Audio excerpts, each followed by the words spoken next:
radi i koji je neki hodogram aktivnosti ukratko? Pa dobro, kao što ste vidjeli, radovi su na vrijeme, zgrada je skroz zatvorena, čak smo pojedine dijelove počeli grijati, tako da možemo reći da građevinski dio je skoro gotov. Sad ide faza ugradnja nove opreme koja je u tijeku i to ste mogli konstatirati i kao što je izvorno bilo predviđamo kraj radova 4.12.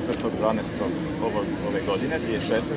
a otvaranje, puštanje u prometu nakon testiranja sve opreme u prvom tromjesečju 2017. godine. Ukupna investicija. I poslije druga faza je od kad se stvore uvjeti iznad. Možete objasniti? Da, ova zgrada kao takva može primiti do 5 milijuna putnika.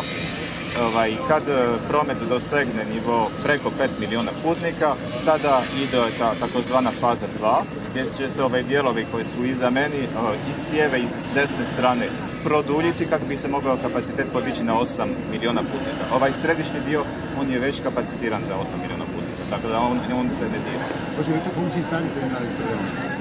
Za sada prema potrebama razmišljamo o raznim varijantama za postojeći terminal, ali kad će se otvoriti novi ne, jer tu imamo dovoljno kapaciteta da ne moramo primiti putnika. Jednozrakna sletna staza ostaje ista? Da. Nije produžena? Ne. Ona zadovoljava svih kriterija za sada. Kako sada ima putnika? Gradska skupština u prosincu odbila ideju za plaćanje naknade, da se sad uvode nekakvi sporazumi, o čemu je riječ?